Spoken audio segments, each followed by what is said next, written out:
I'm Mark Gussey. I'm the director of the Lincoln Institute for Rural and Coastal Health and Professor of Rural Health and Social Care. LIRCH is about building our excellent research for rural and coastal communities. It's about scaling up the research we're currently already doing, but it's also about growing new research in important emerging areas such as climate, environmental change and its impact on health. Central to the work is the community. So involvement of the community is key to understanding health inequities, which are central to challenges that rural and coastal communities face.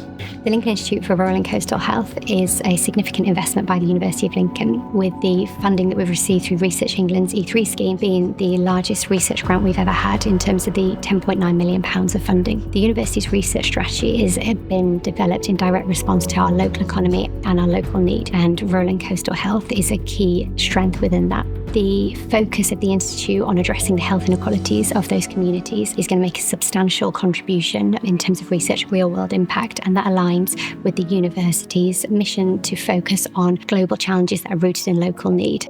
Here at LIRCH, we're really motivated to really engage with members of our local communities, our internal and external stakeholders, all the way across local level. So this could be local councils and district councils, our integrated care board, local NHS providers. Our main goal is to ensure that coastal and rural health and wellbeing research maintains a priority. Partnership with the Campus of Future Living in Mablethorpe is a great example of how we are taking our research directly to targeted communities. We are providing a voice to these individuals who are directly impacted by health and wellbeing inequalities in rural and coastal areas. People with cancer from rural and coastal communities are often underrepresented in clinical research and trials. Simply put, so where you live impacts on your cancer experience and your outcomes. So if you're living in a more isolated, remote, rural or coastal area, the chances are that you're going to find it more difficult to engage with your care and access your care. And I think what's really exciting for us here in the Lincoln Institute for Rural and Coastal Health is that a lot of the international evidence in this area comes from places like Australia, North America, so from the States and from Canada. But the UK and European evidence base in rural and coastal cancer care is very much underdeveloped. So there's a really exciting opportunity for us to validate or challenge some of the findings that we find from the wider international literature. LIRCH will translate research into evidence-based policy. Regionally, we engage with local authorities and integrated care boards, and there's a huge opportunity that comes from the new combined authority as well. Our research will inform these leaders and help to address health inequalities across rural and coastal Lincolnshire. And this is from things like improving mental health services, access to these air quality data, and things like advancing cancer care.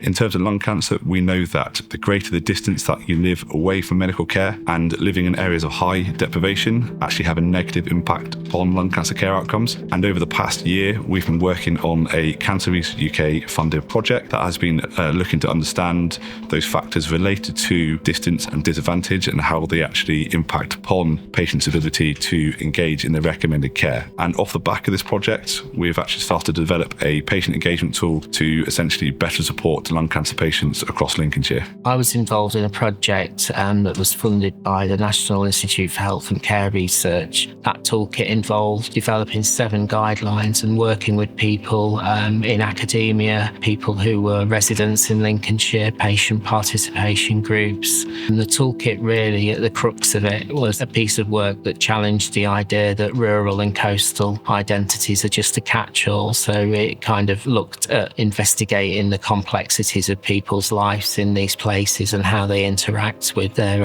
kind of population characteristics as well. Lincolnshire has some of the worst dental access rates across the country.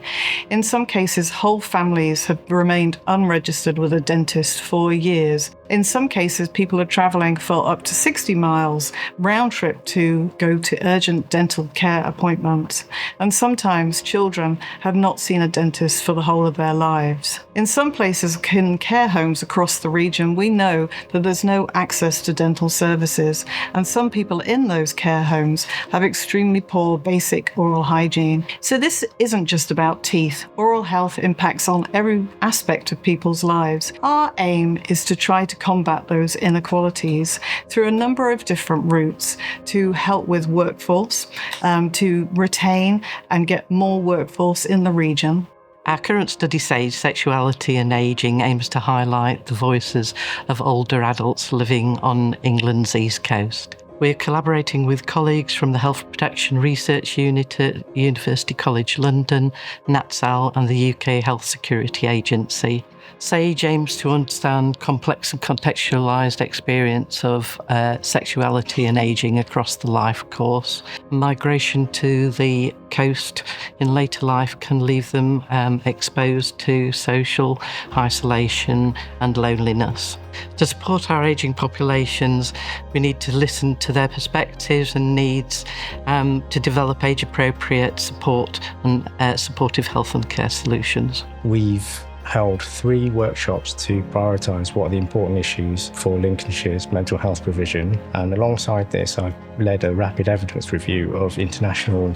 Lincolnshire has the highest suicide rates in the East Midlands, so suicide prevention was one of the priorities that we ended up with. So we narrowed it down from 46 to 25 to 10. This is a co-production study that we have involved community organisations, healthcare providers, voluntary organisations, as well as ourselves as academics. I'm working as a senior research software engineer at LIRCH. I'm helping build the digital foundations that supports our researchers. These systems allow us to analyze complex health challenges like isolation, access to services, and long-term conditions in rural and coastal communities. In LIRCH, we have an interest in rural and coastal areas. So I use geospatial methods, which is basically mapping data and statistical analyses to identify where we see most vulnerable populations, including across rural, coastal and urban areas, but also with regards to socioeconomic indices, identifying vulnerabilities related to most deprived compared to most affluent communities. Climate change is real and happening. We need to understand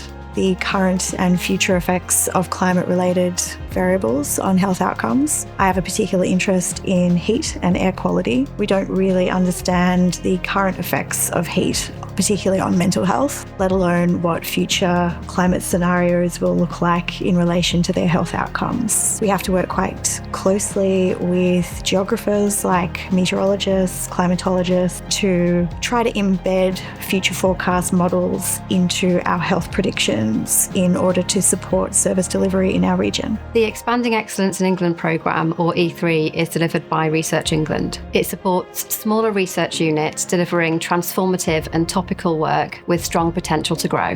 The funding drives strategic expansion, building capacity and attracting a talented academic, operational and technical team with diverse skills. This investment is enabling LIRCH to shed a light on place-based health and wellbeing inequalities, expand our research excellence and deepen our impact for rural, coastal and remote communities.